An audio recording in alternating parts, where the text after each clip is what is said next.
Halo Sobat Investor, kembali lagi bersama gua. Ya oke, kali ini gua mau bahas saham Power ya. Setelah sebelumnya tanggal 24 Juni gua udah membahas harga wajarnya. Pas banget di situ memang mau menghadap pembagian dividennya.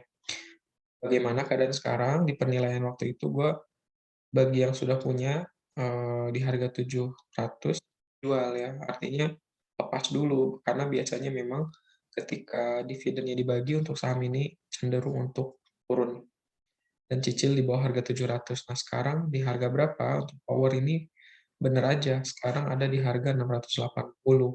Di bawah 700 boleh dicicil.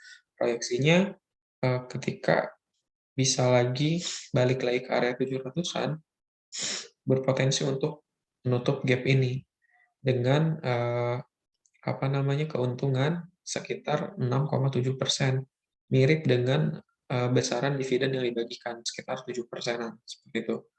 Kemudian proyeksi untuk teknikalnya, masih kuat berada di atas garis EMA 100, 50, dan garis EMA 50 ya, artinya memang selama berada di garis ini cenderung sideways dan masih akan tertahan di area 680-an ke 670-an, seperti itu.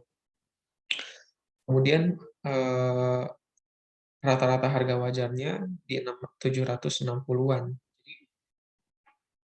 potensi balik lagi ke 670-an, itu bisa tercapai karena masih ada gap seperti ini, ya.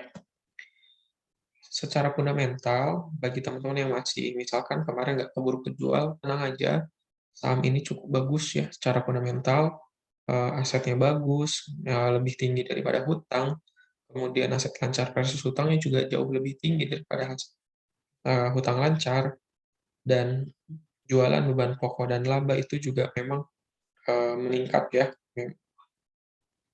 untuk 2020 ke 2021. Laba ditahan, laba versus dividen juga memang laba ditahannya meningkat, dividennya juga, tinggi, seperti itu. Jadi, eee, rasio dividen itu 56, ya dividen per sahamnya 56 ya, rasionya juga naik. Tapi kalau dibandingkan dari, eee, tahun 2020 memang ada penurunan ya. Arus kas juga, pembiayaan investasi perubahan untuk koperasi memang ada di sini ada penurunan ya di tahun sebelumnya dari 2,4 triliun ke 2 triliun. Secara fundamental cukup bagus karena ini saham listrik ya, pembangkit listrik. Kita lihat di profitabilitasnya. Profitabilitasnya juga untuk margin margin lebih tinggi daripada margin laba operasi, kemudian laba bersihnya juga secara secara tidak signifikan juga naik ya dari 16 ke 17,6. Kemudian imbal hasil aset ekuitas. Nah, ini lebih tinggi ekuitas daripada aset ya untuk imbal hasilnya. Margin laba kotor masih memenuhi atau hampir sama dengan sektor sejenis. Kemudian margin laba operasi melebihi sektornya. Margin laba bersih juga eee, secara sektor ini cukup bagus ya. Nah, itu biasanya gue lihat di lebih simpel, fundamental, dan rasio profitabilitas. Nah, kita lihat rasio kewajiban dalam membayar hutang. Misalnya gua lihat di DER-nya. Nah, di DER-nya ini memang, rata ya dari tahun-tahun sebelumnya, bahkan di tahun 2015 itu DER-nya itu di angka 2, yang menunjukkan memang perusahaan ini cenderung untuk sulit untuk melunasi hutang jangka panjangnya. Tapi ini jadi catatan penting dan catatan bagus, sejak 2016 sampai sekarang itu DER-nya turun. Artinya ada peningkatan perusahaan dalam membayar kewajiban, hutang jangka panjangnya. Maka proyeksinya ke depan saham Power ya dengan kondisi market seperti ini, sebenarnya masih ada di bawah ya, dari harga-harga sebelumnya pernah mencapai harga 1.000-an, gitu. Kemudian ada sentimen kendaraan listrik, kemudian pemakaian listrik, dan kenaikan tarif listrik, itu juga akan, membuat, Power juga kan meningkatkan rasio pendapatannya. Meskipun memang power juga perlu dicari apakah ini pembangkit listrik pakai batu bara atau uap atau air ya. Itu kita perlu cermati lebih dalam. Tapi secara secara valuasi cukup murah ya, cukup murah. Kalau kita lihat di sini PBV-nya ada di berapa ya? PBV power power PBV-nya di ya, PBV-nya di 1,5. Kemudian kita lanjut ke pundat chart-nya, kita lihat secara PI.